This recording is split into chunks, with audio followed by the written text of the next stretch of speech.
Hari Om. Welcome to Sumi's veg kitchen. இப்போ மறுபடியும் நம்ம இன்னொரு டிஷ்ஷு பார்க்க போகிறது ரொம்ப பழமையான டிஷ்ஷுங்க. அது என்னன்னாக்கா ஸ்நாக்ஸ் வெரைட்டி.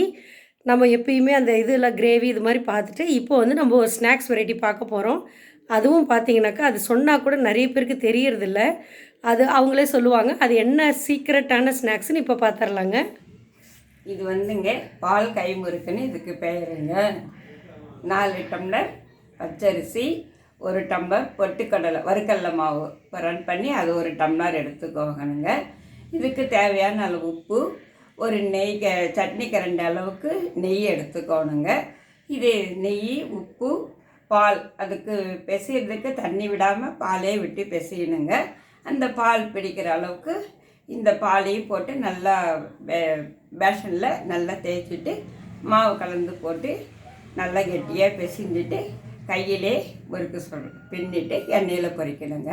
இது நல்லா காரம் இல்லாமல் நல்லா பொறுன்னு நல்லா இருக்குங்க. குழந்தைங்களும் சாப்பிட்லாம், பெரியவங்களும் சாப்பிட்லாங்க. நல்லா டேஸ்டியாக நல்லா இருக்குங்க.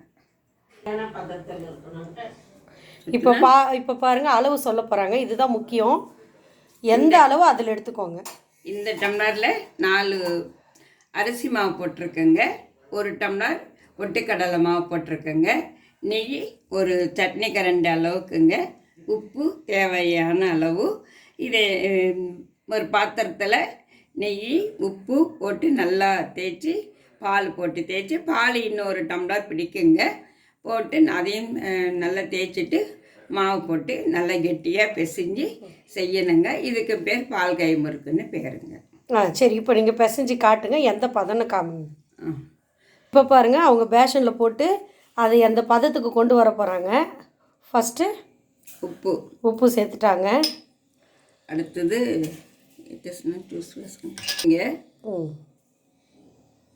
நெய் திட்டமாக தேவையான அளவுக்கு ஊற்றுறாங்க.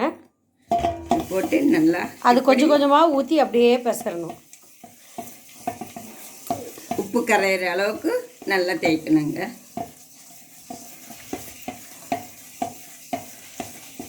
பாருங்கள், உப்பு போட்டாச்சு, நெய்யும் போட்டாச்சு, எல்லாமே போட்டு முடிச்சாச்சு. இப்போ அவங்க எப்படி அந்த பதத்துக்கு கொண்டு வர வேண்ட மாதிரி, அதாவது உப்பு கரையிற ஸ்டேஜ் நம்ம பிசறும்போதே தெரியும் கையில் உப்பு எல்லாம் கரைஞ்சிரும்ன்ட்டு. இப்போ பாருங்கள், இப்போ அடுத்தது பால் கொஞ்சம் கொஞ்சமாக சேர்க்குறாங்க பாருங்கள். இப்போ பாருங்கள், நெய் உப்பு பால் எல்லாம் விட்டு நல்லா தேய்ச்சி விட்டு நல்லா உப்புலாம் கரைஞ்சிடுச்சிங்க. இந்த அளவுக்கு வந்ததும் மாவு கொட்டி கெட்டியாக பிசையணுங்க. இப்போ பாருங்கள், அவங்க பக்கத்தில் பால் வச்சுருக்காங்க. அதுக்கப்புறம் கொஞ்சம் கொஞ்சமாக தெளித்து இதில் பத்தாது கண்டிப்பாக. ஸோ அதை பாருங்கள், அது ரெடியாக வச்சுருக்காங்க. அதாவது பால் ஏடு இருக்கக்கூடாது, வடிகட்டி வச்சுருக்காங்க. இப்போ கொஞ்சம் கொஞ்சமாக மாவு எல்லாம் சேர்த்ததுக்கு அப்புறம் கண்டிப்பாக பத்தாது. அப்போ தெளித்து பிசையணும், கெட்டியாக பிசையணுன்றதுக்காக அது ரிசர்வில் வச்சுருக்காங்க. இப்போ பாருங்கள், மாவு அதாவது பச்சரிசி மாவும் பொட்டுக்கடலை மாவும் ஒன்றா கொட்டிட்டாங்க. இதை அப்படியே மிக்ஸ் பண்ணிவிட்டு அதுக்கப்புறமா கொஞ்சம் கொஞ்சமாக போட்டு இதில் பிசற போகிறாங்க.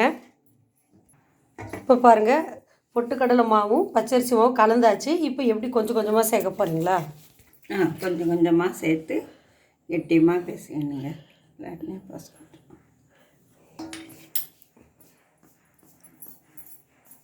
கொஞ்சம் மாவு நிறுத்திட்டாங்க. அது பிசைஞ்சதுக்கப்புறம் மீதி கொஞ்சம் கொட்ட போகிறாங்க. இப்போ பாருங்கள், கொஞ்சம் கொஞ்சமாக பால் ஆட் பண்ணுறாங்க. போயிட்டோம்.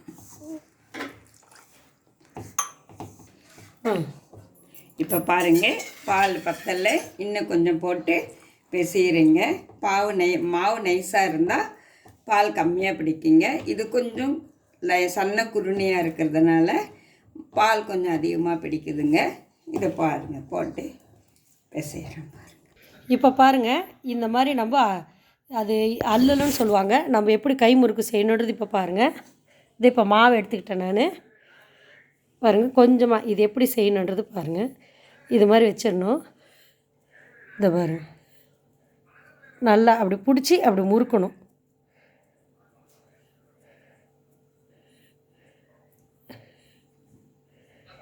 அவ்வளோதான்.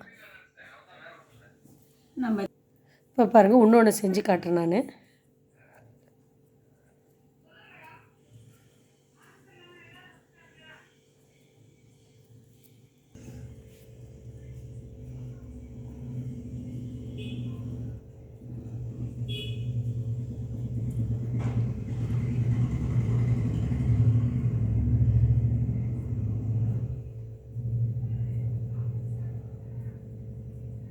చాలా ఇంకా పెద్దగలుగుతున్నా చాలు చాలు. ஓகேனா అంతதான் சூப்பர்.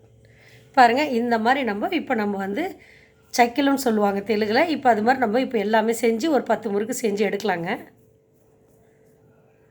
இப்போ பாருங்கள் இது மாதிரி நல்லா தட்டி எடுத்துக்கணுங்க. இதை ஒன்று இப்போ வந்து நம்ம வானிலையில் போட போகிறோங்க. இந்த பாருங்கள் இப்போ ஒன்று போட்டேன் நான். அடுத்தது போட போகிறேன். இதில் 4 போட்டிருக்காங்க, இன்னும் 2 போட போகிறேன். இதில் வந்து 5 போட்டிருக்கேங்க. கொஞ்சம் வேகணும் அது, அப்புறம் நம்ம திருப்பி போட்டுக்கலாம். அனல் பார்த்திங்கன்னா மீடியத்தில் தான் வைக்கணும். ரொம்ப ஹையில் வச்சா முறுக்கு மேலே வந்து தீஞ்சு போய்டும், உள்ளே வேகாது. இப்போ பாருங்கள் மீடியத்தில் தான் நான் வச்சுருக்கேன். இப்போ கொஞ்சம் வெந்ததுக்கப்புறம் திருப்பி போடலாங்க. இப்போ நம்ம திருப்பி போடலாம் இதை, அப்போ தான் உடையாது, இல்லைன்னா உடையும். இப்போ பாருங்கள் ஏன் இது மாதிரி சிகப்பாக வருதுன்னா பால் போட்டு செஞ்சதுனால சிகப்பாக வருதுங்க. இப்போ இது எண்ணெய் வடிட்டுங்க. சுவையான பால் கை முறுக்கு தயாராகிடுச்சு. அதை பாருங்கள் நான் இப்படி காமிக்கிறேன் பாருங்கள். இதை சவுண்டு கேட்குதுங்களா? நல்லா கேட்குது பாருங்கள். இன்னும் ஆறிச்சுன்னா இன்னும் நல்லா கேட்குங்க. நல்லா மொறுமொறுன்னு இருக்கும். அதாவது வயசானவங்களுக்கு பல்லு குத்தாது, குழந்தைங்களும் நல்லா சாப்பிடுவாங்க. நல்ல டேஸ்ட்டாக இருக்குங்க. காரம் கிடையாது, எல்லாமே நல்ல டேஸ்ட்டாக இருக்கும். இதே மாதிரி பாருங்கள், செஞ்சு பாருங்கள். மாவோட அளவும் சின்னதாக எடுத்துக்கணும். ஸோ இதே மாதிரி உங்களை நான் வேறு ஒரு டிஷ்ஷில் சந்திக்கிறேங்க. அது வரைக்கும் உங்களிடமிருந்து விடைபெறுவது உங்கள் சுமித்ரா சுரேஷ் பாபு. நன்றி, வணக்கம்.